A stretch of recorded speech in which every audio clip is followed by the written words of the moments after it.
Hello friends and once again welcome on Coders Point YouTube channel. So friends, आज के इस video में हम लोग बात करने वाले हैं असाइनमेंट ऑपरेटर के बारे में। तो चलिए वीडियो को शुरू करते हैं।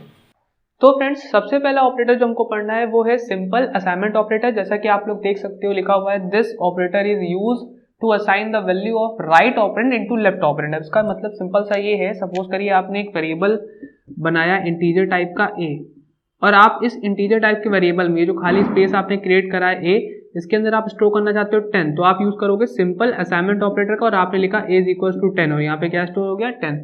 तो ये जो सिंपल इक्वल्स टू आपने यूज करा, इसी को हम क्या बोलते हैं, सिंपल असाइनमेंट ऑपरेटर।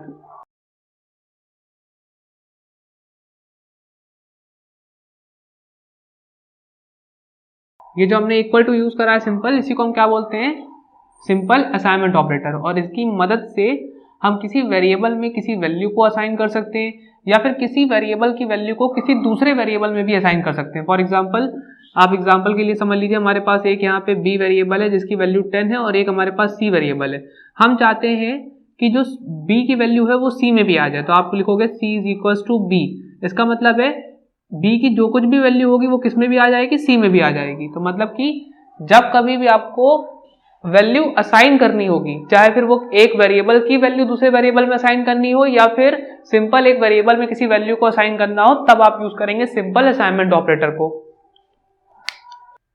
अब फ्रेंड्स, यहाँ पे देखिए लिखा हुआ है कि हम राइट ऑपरेंड की वैल्यू को लेफ्ट ऑपरेंड में असाइन कर रहे हैं। अब इसका क्या मतलब हुआ, पहले ये समझ लेते हैं। तो देखिए, हमने आपको पहले बताया था किसी भी ऑपरेशन में हमारे पास ऑपरेंड होते हैं और ऑपरेटर होता है। तो इक्वल टू हमारे पास क्या है, ये जो सिंपल ऑपरेटर है इसको हम क्या बोलते हैं, सिंपल असाइनमेंट ऑपरेटर। अब यहाँ पे एक लेफ्ट ऑपरेंड है, ये है लेफ्ट ऑपरेंड, और is equals to right operand, is equals to right operand. अब इसका मतलब सीधा सीधा ये है कि आप राइट ऑपरेंड की वैल्यू को लेफ्ट ऑपरेंड में असाइन कर रहे हो। कभी भी लेफ्ट ऑपरेंड की वैल्यू राइट ऑपरेंड में असाइन नहीं होगी, हमेशा राइट ऑपरेंड की वैल्यू लेफ्ट में असाइन होगी। मतलब अगर आप लिखते हो a इज इक्वल टू 10, मतलब कि आप a के अंदर 10 स्टोर कर रहे हो। अगर आप लिखते हो a is equal to b, मतलब कि आप a वेरिएबल के अंदर b वेरिएबल की वैल्यू को स्टोर कर रहे हो। कभी भी आप इसको ऐसे नहीं लिखोगे 10 इक्वल टू a, गलत है। कभी भी आप इसको इस तरीके से नहीं लिख सकते। कभी भी ऐसा नहीं हो सकता कि आप लिखो a is equal to b और उस केस में a की वैल्यू b में चली जाए, पॉसिबल ही नहीं है। ठीक है, तो सिंपल असाइनमेंट ऑपरेटर क्या होता है, सिंपल असाइनमेंट ऑपरेटर एक बहुत बेसिक सा ऑपरेटर है, और इसको यूज करके आप किसी वेरिएबल में वैल्यू असाइन कर सकते हो, किसी दूसरे वेरिएबल की, या फिर कोई दूसरी वैल्यू असाइन कर सकते हो। बढ़ते हैं नेक्स्ट ऑपरेटर की तरफ। तो फ्रेंड्स, सेकेंड असाइनमेंट ऑपरेटर जो हमको पढ़ना है वो है add and assignment operator. Add and assignment operator कैसे काम करता है, तो देखिए, सपोज करिए हमारे पास यहाँ पे एक इंटीजर टाइप का वेरिएबल है a जिसकी वैल्यू 10 है, और एक हमारे पास इंटीजर टाइप का वेरिएबल है b जिसकी वैल्यू 20 है। हमने लिखा यहाँ पे a प्लस इक्वल्स टू 20 या फिर a plus equals to b।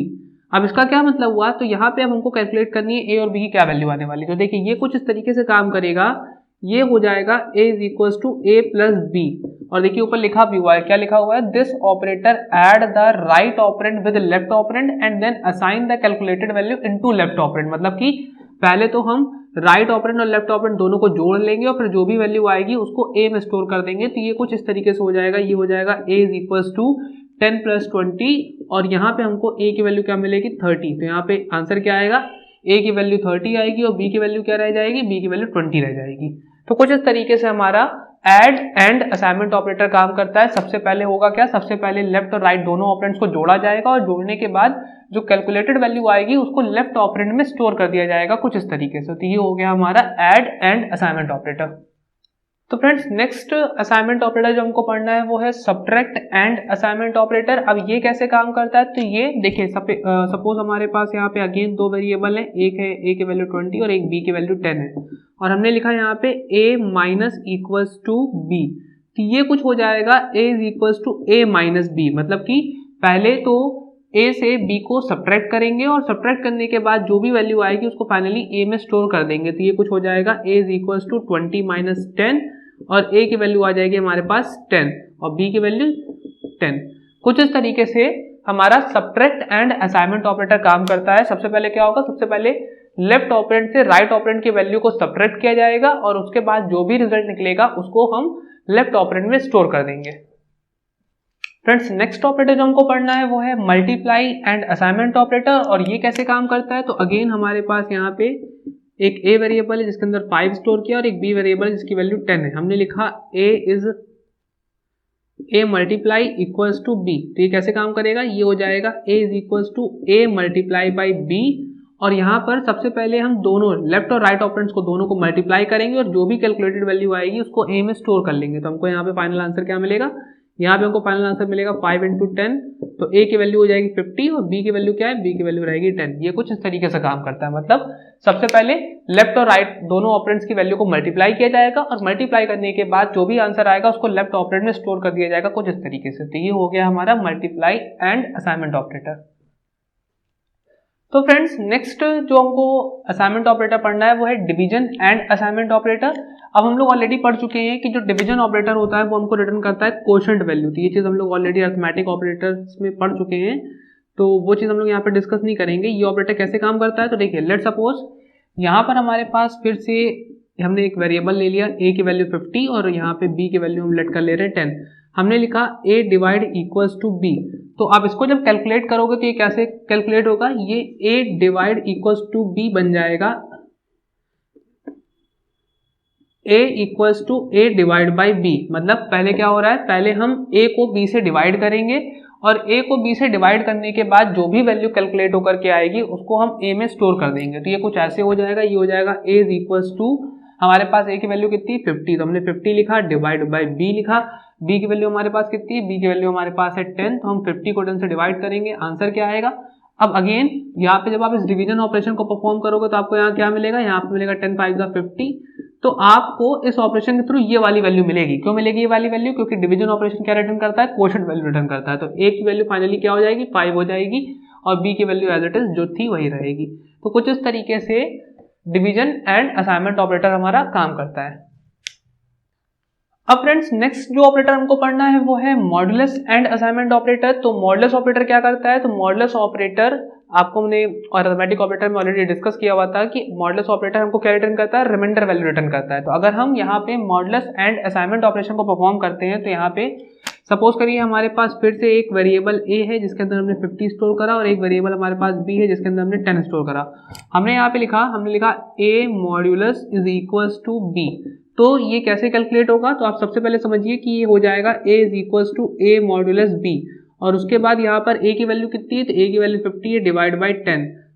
तो हम जब 50 मॉडुलस 10 करेंगे तो होगा क्या, यहाँ पर सबसे पहले तो हम 50 को 10 से डिवाइड कर रहे हैं, तो 10 5 50, यहाँ पे आ रहा है 0। तो क्योंकि मॉडुलस ऑपरेटर यूज कर रहे हैं तो हमको यहाँ पे क्या रिटर्न होगी, हमको यहाँ पे ये रिमाइंडर वैल्यू मिलेगी जो यहाँ पे आ रही है 0। तो a की वैल्यू फाइनली क्या हो जाएगी 0, a की वैल्यू क्या हो जाएगी 0। तो हमने करा क्या, सबसे पहले हमने a को b से डिवाइड करा और फिर जो भी रिमाइंडर मिला उसको हमने a के अंदर स्टोर कर दिया, और कुछ यही करता है हमारा मॉडुलस एंड असाइनमेंट ऑपरेटर। तो फ्रेंड्स अब हम लोग को पढ़ना है left shift and assignment operator. अब ये क्या होता है, तो देखिए लेफ्ट शिफ्ट एक बिटवाइज ऑपरेटर है, और अगर सपोज करिए हमारे पास a की वैल्यू यहाँ पे 10 है और हम लिखते हैं a left shift is equals to 2, तो ये कुछ हो जाएगी a is equals to a left shift 2। अब इसका क्या मतलब है, इसका ये मतलब है सबसे पहले तो a की बाइनरी कैलकुलेट करी जाएगी। तो a की बाइनरी आप कैलकुलेट करोगे तो क्या आएगी, a की बाइनरी हम कैलकुलेट कर लेते हैं। फ्रेंड्स अगर आपको ना पता हो बिटवाइज ऑपरेटर क्या होते हैं तो प्लीज एक बार वाली वीडियो जरूर देखें। बिटवाइज ऑपरेटर डिस्क्रिप्शन में आपको लिंक मिल जाएगा।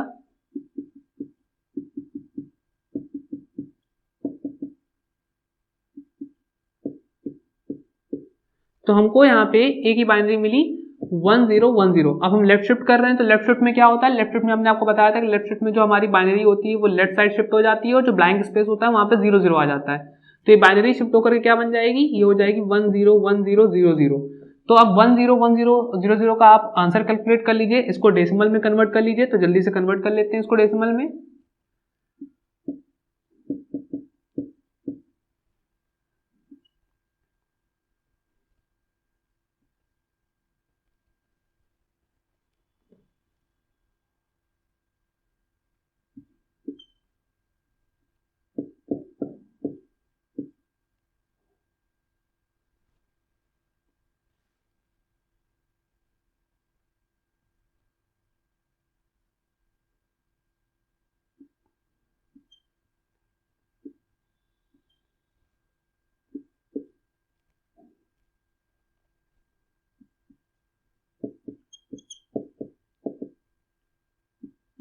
तो इसको कैलकुलेट करने के बाद हमारे पास क्या आंसर आएगा 40। तो हमारे पास ए के अंदर फाइनली क्या आ जाएगा 40। अब ये कैसे आया, तो देखिए बहुत सिंपल है। सबसे पहले क्या होगा, सबसे पहले जो ए वेरिएबल है इसके अंदर जो भी वैल्यू होगी, तो हमारे केस में ए के अंदर 10 है, तो हम 10 की बाइनरी कैलकुलेट करेंगे, तो बाइनरी आई 1010। तो ये 10 की बाइनरी है। उसके बाद हमने क्या करा, उसके बाद हमने इसको 2 टाइम्स लेफ्ट शिफ्ट कर दिया। 2 टाइम्स लेफ्ट शिफ्ट जब आप करोगे तो ये हो जाएगा 101000, और इसको जब आप वापस से डेसिमल में कन्वर्ट करोगे तो आपको आंसर मिलेगा 40। तो कुछ इस तरीके से काम करता है हमारा left shift and assignment operator. तो फ्रेंड्स नेक्स्ट ऑपरेटर जो हमको पढ़ना है वो पढ़ना है right shift and assignment operator. तो लेट सपोज अगर हमने यहाँ पे ए की वैल्यू यहाँ पे 10 डिफाइन करी और हमने लिखा ए राइट शिफ्ट इक्वल्स टू 2, तो ये क्या करेगा, ये सबसे पहले ये कुछ हो जाएगा इस तरीके से, ए राइट शिफ्ट इक्वल्स टू 2, मतलब कि सबसे पहले ए की वैल्यू जो भी होगी उसको बाइनरी में कन्वर्ट करके उस पर राइट शिफ्ट ऑपरेशन परफॉर्म होगा 2 टाइम्स, और उसके बाद जो भी वैल्यू आएगी उसको ए में स्टोर कर दिया जाएगा। तो ये कुछ ऐसे होगा, सबसे पहले 10 की बाइनरी कैलकुलेट होगी, तो 10 की बाइनरी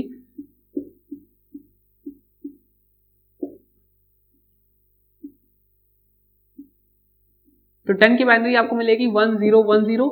अब ये जो बाइनरी मिली है आपकी 10 की, इस पे हम लोग राइट शिफ्ट ऑपरेशन परफॉर्म करेंगे, और कितने टाइम्स परफॉर्म करेंगे, 2 टाइम्स परफॉर्म करेंगे। तो 2 टाइम्स परफॉर्म करेंगे तो ये क्या हो जाएगा, ये बन जाएगा कुछ 0010। अब ये कैसे बना, इसके लिए प्लीज आप बिटवाइज ऑपरेटर वाली वीडियो जरूर देखें, लिंक आपको डिस्क्रिप्शन में मिल जाएगा, उस पर क्लिक करके इस वीडियो को जरूर देख लें। तो फाइनली हमको यहाँ पे वैल्यू क्या मिल रही है, राइट शिफ्ट ऑपरेशन परफॉर्म करने के बाद 0010, और जब आप इसको कन्वर्ट करोगे वापस से तो आपको आंसर मिलेगा 2। तो यहाँ पे ए की वैल्यू क्या आएगी, 2 आएगी। ये कैसे आई, तो देखिए बहुत सिंपल सा लॉजिक है। सबसे पहले ए की वैल्यू पे राइट शिफ्ट ऑपरेशन परफॉर्म होगा 2 टाइम्स, और उसके बाद जो भी वैल्यू आएगी उसको हमने ए में स्टोर कर दिया, तो हमारे पास आंसर क्या आ गया 2। नेक्स्ट ऑपरेटर है हमारे पास बिटवाइज एंड असाइनमेंट ऑपरेटर। अब ये क्या करता है, तो अगेन हमारे पास यहाँ पे बिटवाइज एंड है, तो जैसे सपोज करिए हमने लिखा a इज इक्वल्स टू 10 और हमने लिखा b इज इक्वल्स टू 2, और हमने यहाँ पे लिखा, फिर हमने लिखा a and is equals to b। तो इसका मतलब क्या है, इसका मतलब है a is equals to a and b, मतलब कि सबसे पहले तो a की बाइनरी कैलकुलेट होगी, फिर b की बाइनरी कैलकुलेट होगी, और दोनों की बाइनरी कैलकुलेट होने के बाद उसके ऊपर बाइनरी ऑपरेशन परफॉर्म किया जाएगा, सॉरी उसके ऊपर एंड ऑपरेशन परफॉर्म होगा, और फाइनली जो वैल्यू आएगी उसको a में स्टोर कर दिया जाएगा। तो अगर हम 10 की बाइनरी निकालेंगे तो वो आएगी 1010, और अगर हम 2 की बाइनरी निकालेंगे तो वो आएगी 0010। अगर आपको ना पता हो कि बाइनरी कैसे कैलकुलेट करी जाती है तो प्लीज बिटवाइज ऑपरेटर वाली वीडियो जरूर देखें, वहां से आपको ये चीज क्लियर हो जाएगी। उसके बाद इसके ऊपर एंड ऑपरेशन हम परफॉर्म करेंगे, तो यहाँ आएगा 0, यहाँ आएगा 1, यहाँ 0 आएगा, और यहाँ पे भी 0 आएगा। तो हमारे पास फाइनल बाइनरी क्या आई, हमारे पास फाइनल बाइनरी आई 0010। अब इसको जब आप कन्वर्ट करोगे नंबर में तो आपके पास आंसर क्या आएगा 2। तो यहाँ पे हमको फाइनली क्या मिलेगा, 2 मिलेगा। कैसे हुआ ये, तो देखिए हुआ सिंपल सा। ये सबसे पहले तो हमने क्या करा, सबसे पहले हमने इसको एक्सपैंड करके लिख लिया, तो ये हो गया a is equal to a and b। अब a की बाइनरी कैलकुलेट करी तो आया 1010, और b की बाइनरी कैलकुलेट करी तो आया 0010। अब a में था क्या, तो हमने 10 की बाइनरी कैलकुलेट करी थी यहाँ पे, और 2 की बाइनरी यहाँ पे, फिर इन दोनों बाइनरीज पे हमने एंड ऑपरेशन परफॉर्म किया, तो हमारे पास यहाँ पे फाइनल रिजल्ट आया 0010। और उसके बाद हमने सिंपल क्या करा, इसको कन्वर्ट कर लिया डिजिटल सिस्टम में, तो हमको आंसर मिल गया 2। ये हो गया हमारे पास bitwise and assignment operator, bitwise and assignment operator. Next operator जो हमको पढ़ना है वो है बिटवाइज और एंड असाइनमेंट ऑपरेटर। अब ये कैसे काम करता है, तो अगेन हमारे पास दो वैल्यूज है, लेट सपोज एक 10 है और एक हमारे पास यहाँ पे 2 है। तो हमने लिखा a और इक्वल्स टू b, मतलब कि बिटवाइज और इक्वल्स टू असाइनमेंट ऑपरेटर, मतलब कि हमने यहाँ पे क्या यूज किया, बिटवाइज और एंड असाइनमेंट ऑपरेटर। तो अब अगर आप इसको कैलकुलेट करोगे तो पहले इसको एक्सपेंड कर लो, ये हो जाएगा a is equals to a और b। अब सबसे पहले क्या करना है हमको, तो हमको सबसे पहले a की बाइनरी कैलकुलेट करनी, फिर b की बाइनरी। तो a की बाइनरी है हमारे पास 1010 और b की बाइनरी है 0010। अब इस दोनों बाइनरीज पे हम क्या परफॉर्म करने वाले हैं, और फंक्शन परफॉर्म करेंगे। तो यहाँ हमको मिलेगा 0, यहाँ मिलेगा 1, यहाँ पर हमको मिलेगा 0 और यहाँ मिलेगा 1। और उसके बाद जब आप इसको कन्वर्ट करोगे वापस से नंबर में तो आपको आंसर मिलेगा यहाँ पे 10। तो ये कुछ इस तरीके से काम करता है बिटवाइज और एंड असाइनमेंट ऑपरेटर। तो फ्रेंड्स लास्ट ऑपरेटर जो हमको पढ़ना है वो है bitwise XOR and assignment operator. अब ये कैसे काम करता है, तो अगेन हम यहाँ पे लेट कर लेते हैं, हमारे पास एक वेरिएबल a जिसकी वैल्यू 10 है और एक वेरिएबल b जिसकी वैल्यू 2 है। तो हमने यहाँ पे लिखा a XOR equals to b, मतलब कि bitwise XOR and assignment operator. अब सबसे पहले अगर इसको एक्सपेंड करोगे तो ये हो जाएगा a is equals to a XOR b। तो पहले हम ये पार्ट कैलकुलेट करेंगे, फिर जो भी वैल्यू आएगी a में स्टोर कर देंगे। और कैलकुलेट कैसे करेंगे, तो सबसे पहले हम ए की बाइनरी कैलकुलेट करेंगे, तो ए की बाइनरी हम मतलब कि हम 10 की बाइनरी कैलकुलेट करेंगे, तो 10 की बाइनरी आएगी 1010। फिर हम 2 की बाइनरी कैलकुलेट करेंगे तो आएगी 0010। और फाइनली हमको इस पे एक्सॉर ऑपरेशन परफॉर्म करना है, तो सेम बाइनरीज पे हमको 0 मिलता है और डिफरेंट बाइनरीज पे 1 मिलता है। तो हमको यहाँ पे आंसर क्या मिलेगा, आंसर मिलेगा हमको 1000। अब इसको हम जब वापस कन्वर्ट करेंगे तो हमको आंसर मिलेगा 8, मतलब कि यहाँ पे ए की वैल्यू क्या आ जाएगी, 8 आ जाएगी। तो कुछ इस तरीके से bitwise XOR and assignment operator work करता है। तो फ्रेंड्स ये थे हमारे पास असाइनमेंट ऑपरेटर। आई होप आपको सारे ऑपरेटर समझ में आ गए होंगे। अगर आपको कोई भी डाउट है तो प्लीज़ एक बार वीडियो को रिपीट करके देखिए। फिर भी अगर कोई डाउट होता है तो प्लीज़ हमको कमेंट करिए। मिलते हैं नेक्स्ट वीडियो में। Thank you very much.